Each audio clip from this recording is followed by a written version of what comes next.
I was at the top of the world. I had a great job, great husband. I married a younger man. Wonderful family, everything you could possibly want. I was co-hosting a morning show on the radio, and it was the first time I'd ever done that, and I was loving it. We were #1 in the ratings, everything was going great. Last year at university, met my husband, who is the most incredible person I've ever met. We did a lot of traveling. We lived in Australia for 2 years and traveled around Southeast Asia, lived in Japan, he lived in Amsterdam. Like, we've done really great things. We played in a samba band. I was actually dating somebody else who was also in the samba band. And that guy left, and I stayed in the samba band, and I met my partner, Nick. We were married for 6 years and doing our own hobbies. I was a snowboarder, and my husband plays in bands and plays lots of music. After we decided that we were going to have a child, we were very successful very quickly, so there was no honeymoon phase there. And we were both very career-driven. At the right time, we'd have 2 kids and 2 dogs and a great house. We'd get a vacation property. We'd go visit our families and just have a pretty relaxed, wonderful life. And then I started getting pains in different areas of my body, and they couldn't explain it. I was nursing, and I thought I had mastitis, a blockage in my breast. From nursing, and when I went to the doctor, he thought that that's what it was too. That night, for whatever reason, I checked my breasts in the shower and found a lump that felt a bit different on my right rib. I called my husband in and asked him to take a look at it. He felt it and thought it felt a bit different, but I thought, what do boys know anyways? I kept saying, it's in my shoulder, it's in my shoulder. I didn't, this is, how else do I describe this area? I'm not a doctor. And then the pain moved to my neck. 4 months pregnant at the time, so my boobs were bigger. And I noticed a lump, and I said to Nick right away, I got a lump. And I didn't go to work. I went straight to a walk-in clinic, and she said, it's probably nothing, but go and have an ultrasound. So he put me on some antibiotics, and when it didn't go away, he put me on a different antibiotic. Then they eventually took a neck x-ray and showed that my C5 vertebrae in my neck had collapsed. It had been totally eaten away. So I went and had an ultrasound, and the ultrasound guy said, oh, it's probably fibroadenoma, it's nothing. Don't worry. So we did a biopsy, but all along we kept being assured that everything was fine, and so felt pretty confident when I went to go get the result on my own. The kids were in the pool, I was changing my daughter's diaper. It was, crazy, and my cell phone rang. It was my doctor. What do you want to hear first, the prognosis or what we're going to do about it? And I said, so it isn't good. And she said, no, it's not. Nobody in my family has ever had cancer. Nobody's in my family ever had breast cancer. I actually felt quite immune to breast cancer. Everything came crashing down, and it was stage 3 aggressive breast cancer, and also HER2 positive. HER2 to me means aggression, it means death. It means that your chances of making it are a lot less, and it was really scary to me. The first thing that popped into my head, of course, I think with everybody is, well, how long do I have? Why, when you're at the top of your game, does this have to happen? It's weird. And it always seems that, bad things happen to good people. I don't know of any crappy people who have gotten cancer. The very first thought I had, and I remember, was that I can't die because I promised my parents I wouldn't die. And anybody who knows me knows that I keep my promises. The saddest thing was that I was still nursing her, so I had to stop, and it was really abrupt, and I felt just horrible. You're feeding your babies with these breasts, and then all of a sudden, they're killing you. I knew that I would never be the same. Nothing would ever be the same. My life was just totally changed. It was like my life had been stolen from me. Telling my parents was one of the hardest things I had to do. I called my dad, and I was crying, and I said, I can't believe it. It came up, Dad, I have breast cancer, and he was really upset too. When I called my mom, I can totally I can't imagine, actually. I think it'd be harder for her because I'm kind of going through it every day. Ready? And then I finally had a chance to call my husband, and he wasn't at his desk, so I had to leave him a message, which was just terrible. And I remember crying with my mom and with my husband and telling them I loved them. And then I just sort of went on into automatic pilot. I had a lumpectomy to remove the tumor, and then I had all my other treatment immediately after giving birth. The lump was growing inward to the chest wall, so it wasn't even palpable. You couldn't even feel it. Luckily, my lymph nodes were clear. They assured me after the surgery they got it all. I thought, that was hard, but I'm through cancer. One of the nurses I trusted said, you know, they have to tell you, like, if it's going to extend your life by 1%, they're obliged to tell you. So I said, well, you know, I like my boobs, I'll keep it, or I keep them. When he did the MRI, they found 8 more lumps. And yeah, in my little teeny weeny breast. The area they'd removed, which they thought contained normal breast tissue around the cell around the tumor, was completely covered with breast cancer. I didn't know if I would have to have the mastectomies. I think I was kind of kidding myself the whole time. I wish I had looked at pictures of what a mastectomy looked like. There's just nothing there. It's gone, like flat chest, gone. Like you see your ribs kind of thing. I had a week to breastfeed Elliot, and then I began chemotherapy. And I breastfed up until about an hour before starting my first chemotherapy treatment. So it was the worst day of my life. It was hell. I had heard that with chemo, you would lose even more weight, so I started eating a lot of ice cream. And when I actually did chemo, they told me, oh no, you're gonna gain weight. So that was kind of, whoops. I felt fine. I thought, oh, this isn't so hard. We stopped for Chinese food on the way home to celebrate how easy chemotherapy was gonna be.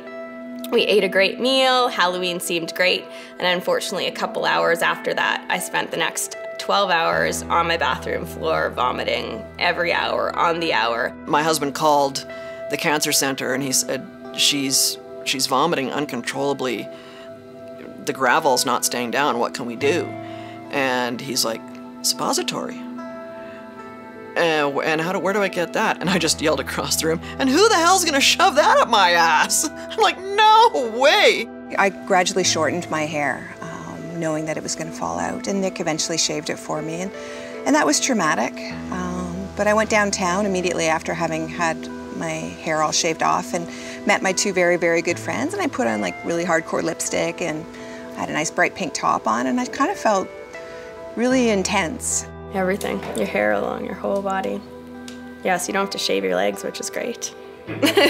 I went to my hairstylist, he's just fantastic, and he actually closed down the shop for us and had me come in at night, and I brought a couple girlfriends, and we had some wine, and he actually cut my hair in stages so that he could show me how I could grow it back, which was a lovely thing to do, right? I think that was actually the most depressing time because your body has just changed so much. I mean, when the surgeon came in after and asked me how I was, I tried to lighten it up, and I said, well, I feel like a new man. And I suddenly looked like she's got chemo, and it's not a great look, no? It's not a great look. I mean, I had no hair, I had no breasts, I was just, I felt like an android or something. I didn't feel like a person anymore. The hardest time for anybody who's got cancer or a serious illness is when you're laying in bed at night by yourself and you can't shut down your brain because you just keep thinking about things. 2 o'clock in the morning, not being able to sleep, looking at your kids.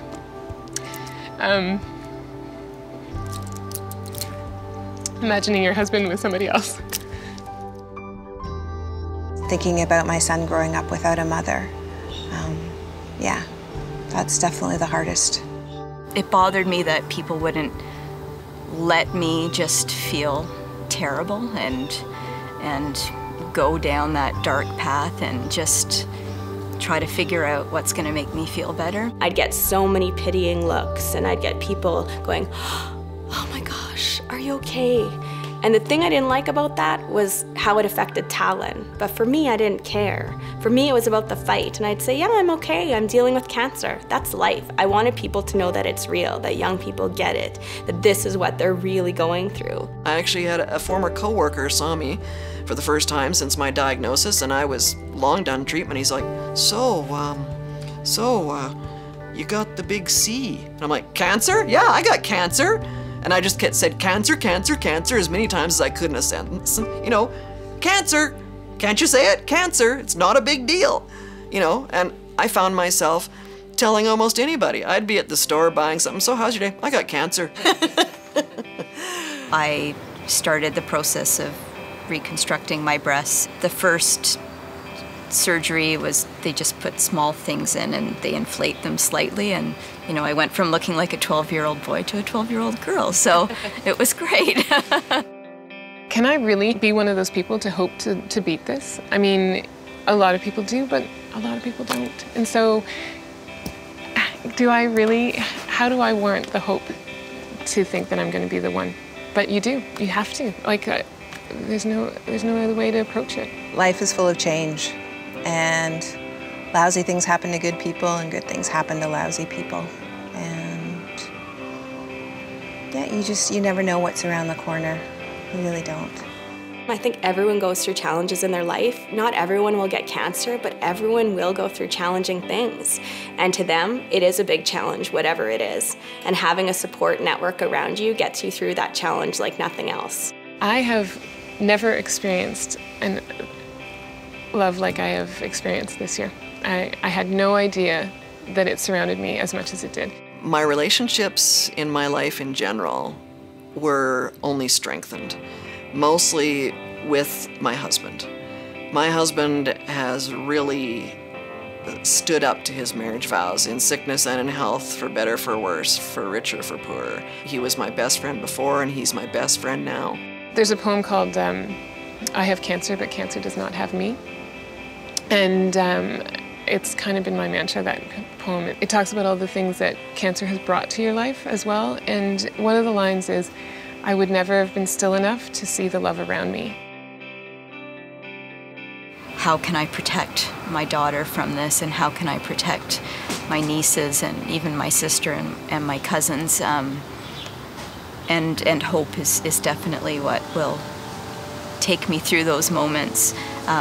Being able to have Herceptin is an example, I think, for a lot of women of hope. My goal basically was to live to be the age of 45. I was 35 when I was diagnosed, and I'll be 45 in February of 2010. So I'm almost there. Well, I have courage on my t-shirt because you need a lot of courage, and I'll show you the backside after if you like. It says hope. And I got this t-shirt made for my last day of treatment. So my very last day of Herceptin. I'm trying to think, it was my last day of Herceptin or my last day of chemo. They have this bell at Princess Margaret, and when you're done, you ring the bell, and I rang that fucking bell, and I burst into tears. Everyone needs to find a motivation, because I think if you're newly diagnosed, you need that motivation. When you have your down days, it's okay to cry, it's okay to feel sad and mad. We do. You know, once a month I cry, I feel mad, but then I look at my son and he gives me that motivation, that perspective, and that fight. And I know that he needs his mom around, and so I will fight and do what I can. I learned that I'm not a weak person. I learned that anything that comes my way, I can, you know, I'll take it. So if I've learned anything this year, it's that everybody has something. Whether it's somebody that they loved going through cancer, or they were going through marital issues, or their teenage son or daughter was going through what they go through. And it really struck me that, you know, there's no easy road. All those little tiny things in life are just so insignificant and not worth it. And I don't really have a lot of time for worrying about what color my walls are anymore and worrying about little things. I mean, I'm just focusing on enjoying my family. Oh, I think a lot of people just zoom through the day and not really worry about today because they're so focused on what they're trying to get to. But I think that we need to focus on what we have. Some days just driving in my vehicle with the sun shining on my face and the sunroof open and the windows down and the wind blowing in my hair is the most satisfying time of all, because it's like I really feel alive and I'm thankful to be alive. I try and live my life with as few regrets as possible, and I think that that's a good thing to keep in mind for myself and for everybody. And so if you're not digging what you're doing, do something different. I am happy. I'm happier now than I've ever been. But I have incurable breast cancer. But I am happier than I've ever been in my life because I've learned how to essentially live my life to the fullest. I never wanted to be broken, but sometimes that's how it goes. And it's harder than you think. Nobody knows. Waiting for righteousness, waiting for God to come, waiting for hope, waiting for love. I'm feeling new joy, I'm feeling new pain. The world to lose, for just a moment to gain.